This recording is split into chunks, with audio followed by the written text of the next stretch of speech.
talking right now about the mess that is the NFL, and here's a guy who covers the NFL all winter. A big baseball fan, but he certainly has been on top of this Viking story as well. And that's our good buddy Sal Paolantonio. Joins us now on the phone. Sal, it's Michael and Don. How you doing? I'm doing great. Thanks for having me on the show. I really appreciate it. I was there over the weekend through Monday's press conference and left on Monday afternoon. And when I got to that press conference, I was just totally shocked that they decided to activate Adrian Peterson, because what we heard, Michael, in Minneapolis was just overwhelming shock. People were very disturbed by the story, by what happened to that young boy, and the stuff that he admitted to. And it just thought, first of all, he can't play. Second of all, how can they ever possibly have him be the face of the franchise, even if going forward he does wind up getting cleared to play again? It just was shocking to me that they got up there and tried to explain to us how they were going to let, quote, due process, unquote. See, that's the thing that gets me, Sal, the due process thing, and I'm all for due process, but here's what I don't understand, and you just mentioned it. The stuff he's admitted to, forget about due process, the stuff that he has come out and seemed proud that he did, that's not acceptable behavior for anybody, let alone a public figure and face of a franchise in a league. What is there to do with due process in that sense? Michael, you're so right. I mean, he was on the face of the ticket on opening day on Sunday. He was on the face of the parking pass. He was on the face of the team yearbook for 2014. You drive by the new stadium that they're building, $1.024 billion stadium. There's a photograph of Adrian Peterson.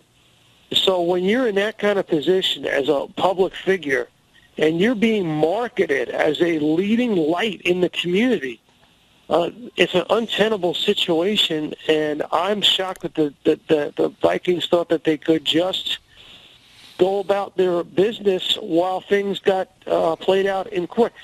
And here's the thing that I heard over and over again. And we heard that the governor was mad over the weekend, but what was reserving making any comment until the Vikings. We heard about Senator Franken's office.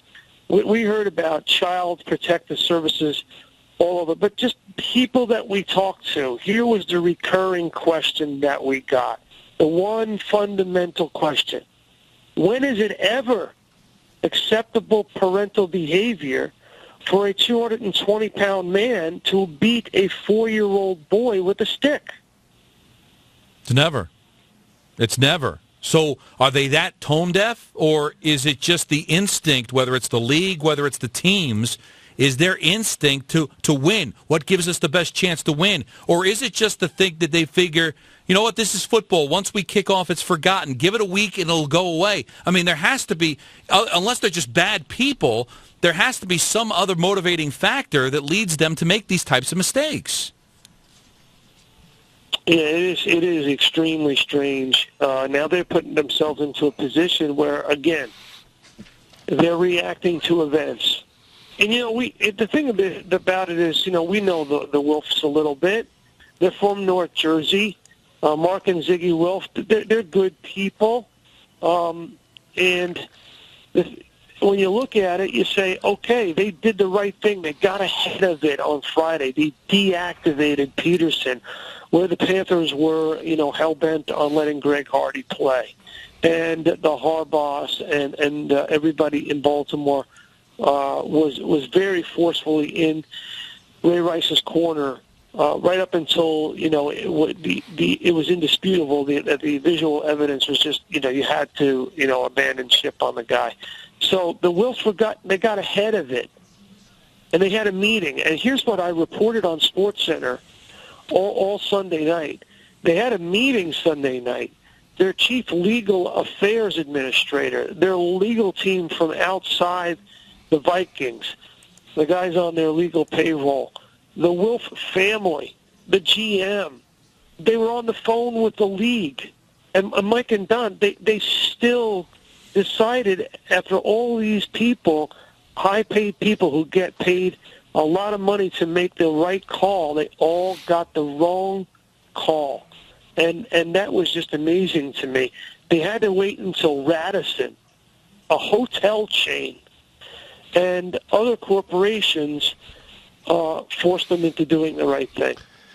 One final thing, Sal, because this thing, I mean, it could really swallow up a 4-hour radio show, an 8-hour radio show, and not talk about any sports. But I've always looked from the outside looking, and I'm more of a fan of the NFL than having ever covered it. I covered it sometimes. But I said, wow, that's a buttoned-up league. They do everything right. They are so tight. And then to see them over the last 3 weeks to a month be totally tone deaf. Now, you've covered the NFL, Sal. Are you shocked at how tone deaf they are about everything? How come the league hasn't said a word about Hardy, about Peterson? They just seem like they're lost. Well, I think the league has to say something pretty quickly here because, when they're on the front page of the New York Daily News like they were this morning, that's pretty embarrassing. These guys, they work in New York, and they can see the ridicule is plain as day.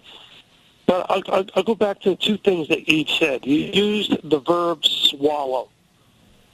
And that is what has happened to the season. The season has been swallowed up by this controversy, Michael. There's no question. It's been hijacked. And they need to get control of this. And they haven't been able to figure out how to do that. And the second word you used is buttoned up. Well, I don't know if that's totally true. I mean, Goodell made the decision in the Saints case. It was reversed by Tagliabue. Yep. When there was Spygate, he decided to destroy the tapes and the evidence instead of allowing everybody to see it. And people wondered what was going on there. They had a blackout at the Super Bowl a couple of years ago. I mean, but, there's been lots of instances recently where the league did not get it right. So I'm not entirely sure I agree with you on that.